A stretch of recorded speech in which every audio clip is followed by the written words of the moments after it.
Pray Your Weight Away by Charlie W. Shedd. Copyright 1957. Chapter 6. Ask God to help you love others. I pray that Christ may make his home in your hearts through your faith, so that having your roots deep and your foundations strong in love, you may become mighty to grasp the idea, yes, to attain to a knowledge of the knowledge surpassing love of Christ, so that you may be made complete in accordance with God's own standard of completeness. Ephesians chapter 3, verses 17 to 19. Weymouth translation. One of the most vivid memories of my childhood is of a presbytery meeting. I had gone with my father, and the whole procedure was most wearisome to a 12-year-old. Then it happened. There rose to speak a banty rooster type of man who unleashed a lethal attack against the chairman. For some moments he unloaded his goods. He trumped up his grievance into a great cause. He dredged his swamps of vitriol and, as he did, he called the chairman everything from a rake to a rounder. Finally, like a geyser, he spouted his last and sat down. The chairman rose. The presbytery waited in stony silence, and the angels in heaven bent low to listen. Then the leader said, "Let us pray." There followed one of the most beautiful prayers I have ever heard cross the lips of man. He prayed for his attacker. He asked for peace among the clergy. He sought Christ's presence in the presbytery.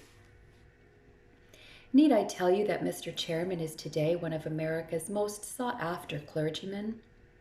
He possessed the Christly ability to return good for evil, and in the face of bitterness his words rang with love.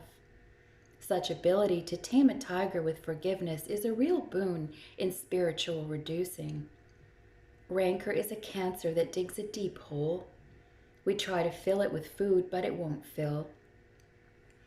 Only when we know the knowledge surpassing love of Christ can we be made complete in accordance with God's own standard of completeness.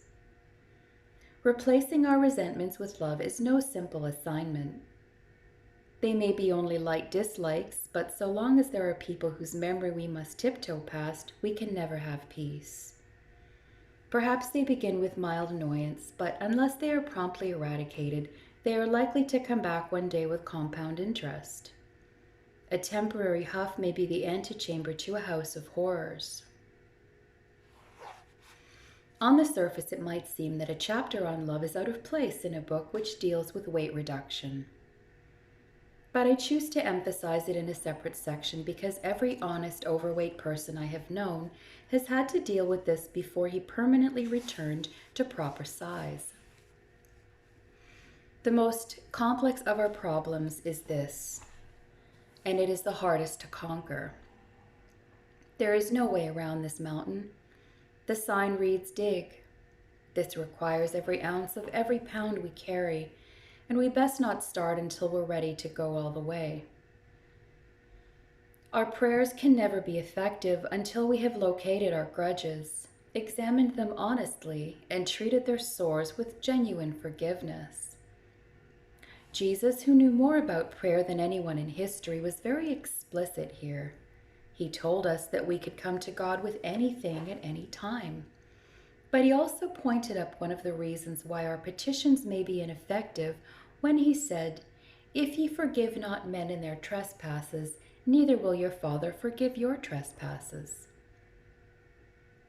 Let us revisit checkpoint 9, resentment.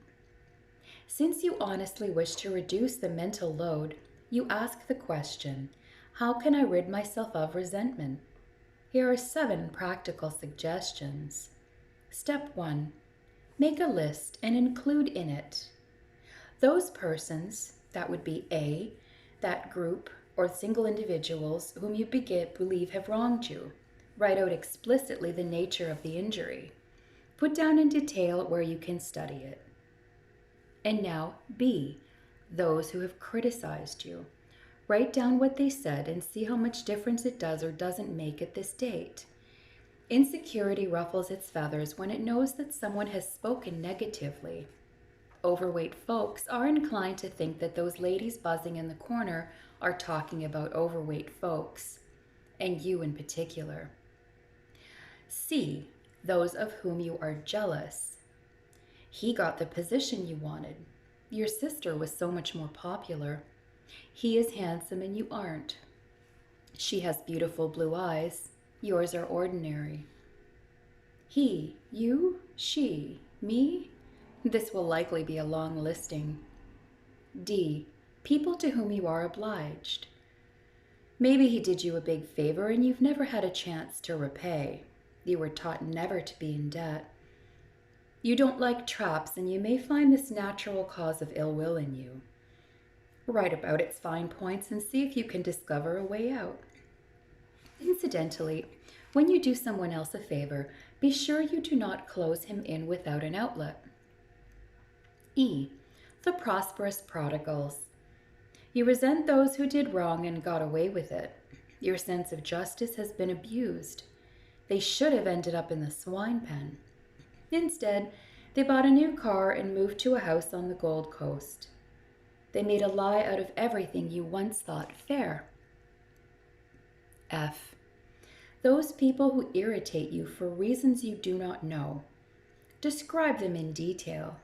Perhaps she's one of those continual complainers who seem to go through life looking for the manager. Maybe he's always right and you don't like people who are always right. Possibly they just rub you cross-grain and there's no clear reason. Their tribe might be legion, or there may be only one. Put them down on paper and go back over these steps. Maybe you'll find it there, and if you don't, ask God to show you what it is. It may be something too absurd for a wise person like you to pack it further. G. Those persons who have wronged others dear to you. This may be the reservoir of your bitterest acid. You argue, this particular person did something so bad no one could forgive it. I know a couple whose beautiful daughter was brutally murdered. She was a highly educated girl who had just been promoted to head nurse in a great city hospital. One night she sat visiting with her doctor friend in his car in front of the nurse's home. Suddenly the car door opened. A crazed drug addict pointed a gun and gave an order. But before they could move to carry it out, he went berserk and shot the nurse. She died instantly, and when in a distant city her parents heard the news, could you guess the first words of the mother? She said, "We must pray for the man who did it." Thus a heartsick father and mother prayed, and 2 years later are still praying for the undiscovered killer of their fondest possession. I couldn't forgive. Who could? This leads to step 2. Pray for everyone on your list. Every day for 6 weeks, take out the names and honestly ask God to bless them with His special benediction. The uglier they are, the more they need your prayers and His help. History's wisest manager of people said, "Bless them that curse you, and pray for them which despitefully use you." He demonstrated the possibilities of this approach when he asked for those who killed him, "Father, forgive them, for they know not what they do." Hatred always melts under prayer. Step 3. Study the list with an eye on yourself. Where did you go wrong? What can you learn about yourself for your own future good? Men often try to excuse themselves from responsibility for bad relationships. Where are you rationalizing? Step 4. Make amends wherever it will do more good than harm. Tell God that you are willing to humble yourself as He instructs you. If He says hands off, then ask Him to show you some other way to right the wrong. There is a wealthy man of my acquaintance who is sending a girl through college. Alice does not know her mysterious benefactor, neither do her parents. They would be surprised if they should learn of it. 11 years ago, this family had a bitter adversary who vowed to destroy them. He was well on the way when the acrid flow came to a sudden stop. They did not know that their oppressor had given his life to God. They think he quit because of a sudden removal to the coast. For business reasons, he found himself in a position where further contact of any kind was and is now inadvisable. But he asked God to show him what he could do. God knew he meant it, and in an almost uncanny way, my wealthy acquaintance learned that Alice was working and not in school for lack of funds. She's a junior now and doing exceptionally well. She wants to make her anonymous backer proud of her. He is, and he's also at peace with a once vicious memory. Someday he hopes to come out in the open, but until God gives him the green light, he'll remain in the shadows. Perhaps as you pray your weight away, you'll be led to go directly to your old enemy. If it is too much to ask all at once, rehearse for it. Sit down before the mirror and practice the 6 hardest words of the English language. I was wrong. I am sorry. When you stand up, you'll be 6 inches taller. You may also be tall enough to get a better view of your quarrel with your adversary. Now you can go to her door and say, I was wrong. I am sorry. If you mean it, the barrier will disintegrate. Your enemy will forgive you, and if she doesn't, you'll have a fine new self to keep you company. Step 5. You have prayed over your list for 6 weeks and made amends where the way opened. Now make a new list of the same persons. This time, write opposite their names everything good you can sincerely say about each one. Everyone is good for something, even if it is only to serve as a bad example. You may be surprised at the positives your negatives were blotting out. Step 6. Keep this new list and burn your list of resentments from step 1. As they go up in smoke, tell God that you have rid forever from your heart those ugly relationships which have been blocking his way to you. Step 7. Practice sending out love from your heart to all you meet, all you know, all who cross your mind. As you read the paper, pray for those who need your prayers. When you drive down the street, ask God to bless that pokey driver ahead of you. Sitting in the theater, you'll pray for the lady with the big hat. At the ball game, you'll even ask God to attend that obnoxious drunk. When the phone rings, try this. Before you pick up the receiver, pray, Lord, help me to help whoever it is that's on the phone. Give me words to bless for you. By such techniques as these, you not only rid your inner self of vexation, you flood your life with love until you are made complete in accordance with God's own standard of completeness. The grudge graph. If you have carefully followed each step and still do not experience relief from resentment, you will find help in the following procedure.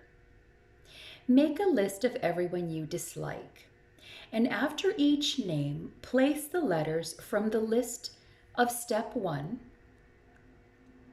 of reasons for dislike. Institutions, clubs, lodges, churches, companies may also be included. It will help your problem thoroughly if you do this honestly and place the letters in order of their major or lesser causes. An example. You write someone you know and we'll call him Johnny K.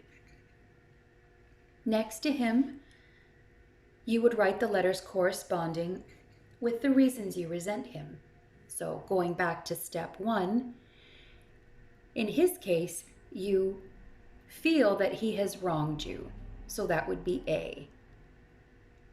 Next to it, you also feel that he's a prosperous prodigal. So you would put E. He also irritates you for no reason, and you put F. Now, because you feel he's wronged you is the strongest resentment, that would be the first, and his irritation of you is the least, so that letter would go last. It gives you a clear picture of each problem case and enables you to be specific as you pray your weight away. There will likely be some heavy overlapping. Your grudge graph will assist you in separating causes and settling one issue at a time. Resentment against yourself. Andy J. weighs 60 pounds too many. In his dour moments, he makes claims to atheistic tendencies. He never misses an opportunity to steer someone away from what he calls the biggest racket in America, the Church of Jesus Christ. Andy has plenty on the ball. I like him. He could be a genuine asset to the kingdom, but he rails on ad infinitum. Lately, however, I have discovered something. He doesn't know he is letting it out, but the slow leak is giving it away. Like everyone of his ilk, he reveals an emotional basis for his anti-religious sentiments. When he was a youth, he was very religious. He even taught Sunday school and took an active part in youth activities. One night in a meeting, he was moved to commit his life to Christian missions. And this he did. But there was Gretchen. Gretchen said she wouldn't set foot on foreign soil, and right then she was number one. So they were married, and over the years, there remained the subconscious call that would not be stilled. Now the love which burned furiously in courtship is dead now. No, they aren't divorced. They live in the same house, keep up a front, and tolerate each other with an icy sufferance. Life has gone sour. Andy has a position, plenty of his world's goods, a fine car, a lovely home, 2 children, and almost everything. That's how it looks from the outside, anyway. But the old Paul has backfired into a bitterness which curses the church for which he longs and scolds the God from whom he runs away. What should he do now? Must he go back and become a missionary? I doubt it, but God could show him how to be a missionary right here at home, and to do so himself. You pray for him, will you? Pray that one day in the not too distant future he may come to say, I don't belong out here on the rocks. I belong with the shepherd. If I go back and follow his lead, he'll show me what to do. Maybe I can even bring Gretchen along, and the children too, beside the still waters, and in the paths everlasting. Until he comes clean with himself, he'll go on adding pounds and burying his real self with bitterness. In a previous chapter, we saw the importance of viewing ourselves as we really are. It bears repetition. You may have lost your self-respect in some way which you have consciously forgotten. And if you can't locate the old cross where you crucified yourself, ask God to show you. He will if you really want to find it. Then ask him to tell you what he wants you to do about it. Then do it. Now you have a solid foundation for your inner altar as you pray your weight away. A grudge against God? Perhaps your resentment against others includes the big other. A low blow came your way. Life, which you thought was good, suddenly blew up and buried you under an avalanche of broken dreams. Once you believed that the universe was friendly. Then came a sudden tragedy which rocked the ground under your feet, and you asked, how could a God who is good do this to me? Right there, you built up a big question in your mind which you have never resolved. You have forgotten that your Heavenly Father never promised immunity from the valley. Now you must dwell long on this thought. He only said he would be with you all the way through the darkness. In my experiences, I have found many people who carry an active animosity toward God. This makes of prayer a sterile thing, and if you are one of these, you must go back and look long at the place where your faith was checked. Tell him you aren't able to trust him. Talk it out with him. As he removes your mistaken thinking, you'll get to know him as he is, and when you do, your wilderness and the solitary place shall be glad, and the desert shall rejoice and blossom as the rose. You argue. Those hard places in my life, all the people I resent, my mistakes, I've forgotten them. Why dig them up to look at them again? But have they forgotten you? Or do they ride like headless horsemen in your subconscious? I'll just feel sorry for folks who have wronged me. I'll consider the source. But is this really a solution? You know it isn't. Christian love is never negative. It doesn't relegate hate to pity and halt there. It is always active. It lifts to a positive outgoing. It does not complete the cleansing to dust with the old powder. I'll forgive, but I can't forget. Real victory only comes to those whose forgiveness gives to God. He takes it and works it over until, whenever you do remember, there is a warmth about it because the major fact is God's love shining through the experience. I love people. They love me. I may be fat, but resentment can't be my problem. Congratulations to you. But just to be sure, try these 2 further checks. Write down at random the names of 10 people you know and what you think first about them. If all of your thoughts are friendly, you may be right. 2. This week, carry a card, and every time you say anything about anyone, jot it down. At the end of the week, if all of your statements have been sweetness and light, then you deserve a big, bright, loving cup. You are correct. Your obesity has different causes, and you can move elsewhere for its reasons. Do unto others. Introspection is essential for the healing of overweight. But there is danger here, and the undertow of me must be carefully guarded. To prevent yourself from becoming self-centered as you prayerfully remove your pounds, you must plan a definite program of doing things for other people. You might begin by giving voice to your appreciation. This does not call for a chattery flattery. The masses are hungry for approval, but insincerity is soon found out. Flattery is telling the other fellow what he wants to hear. Genuine appreciation is telling him how you sincerely feel about the fine things he has done. Everyone has something for you to like. Maybe it's a new dress, beautiful hair, a pin that pleases you, a tie that catches your eye. Look for things to admire. The Creamery entered a team in the bowling league this year. Sit down by the manager at the club and ask him how it's doing. Helen's daughter won the swim meet. Give her an opening. She'll love to tell you about it. Sure, it's an effort at first. You must work at it to be unselfish, but the more you get your thoughts turned outward toward others and their needs, the more you minister to your own inner urges and hungers. The happier you make others, the happier you will be yourself. The happier you are, the less danger there is that you will go on a binge at the dinner table. The more you honestly feed the other person's ego, the more you will honestly feed your own. By filling yourself with good feelings about others, you will help to fill that inner void which you have been stuffing with food. The prophet Isaiah admonishes, "Go forth, and to those in darkness show yourselves. On all roads shall they feed, and on all bare heights shall be their pasture. They shall not hunger nor thirst, for their merciful friend shall lead them." Goodspeed translation.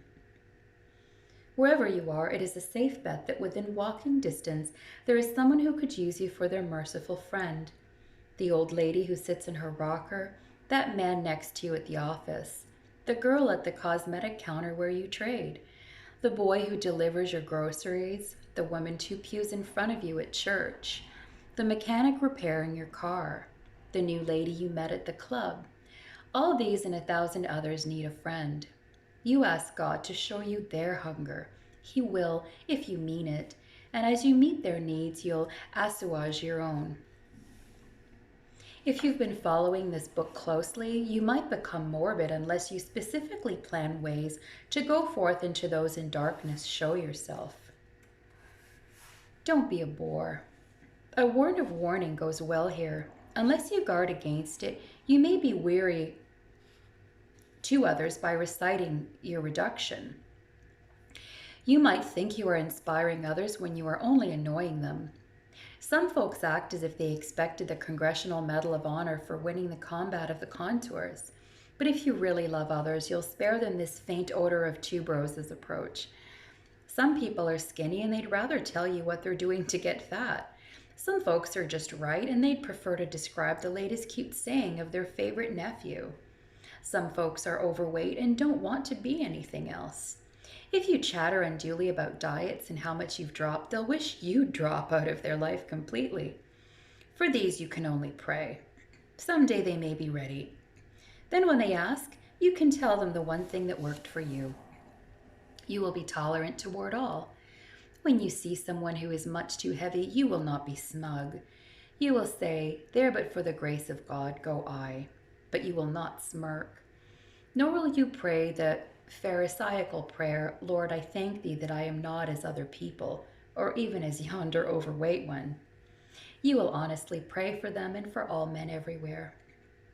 Recently in Oklahoma, an independent oil company drilled a new well. It bid fair to become a record producer, but the results were disappointing and production waned. After weeks of investigation, they discovered the lag. Two men from a neighboring field had run a tap line into the big pipe and were siphoning off much of the oil from the rich well. Those men are in prison for a term and the main line now flows freely. But the story has a word for us. Every negative thought toward others, each little hatred which we cherish, our grudges against our fellow men and ourselves, these resentments, known and unknown, are tap lines into the main flow of life. They make for poor results. They rob the God whose property we are. I pray that Christ may make his home in your hearts through your faith, so that having your roots deep and your foundations strong in love, you may become mighty to grasp the idea. Yes, to attain to a knowledge of the knowledge surpassing love of Christ, so that you may be made complete in accordance with God's own standard of completeness. A prayer for love of others. Dear God, there are empty places in my soul. I see that I can only dig them deeper with resentment. Help me to locate the problem centers of my thinking. I want to square up to my wrong relationships. Teach me to face them honestly until I no longer wince at any of my memories. I know that some of my love died in its swaddling clothes. Help me to make it come alive and grow. Make me a channel through which your love can flow to all who need me. May Christ find his home in my heart. Amen.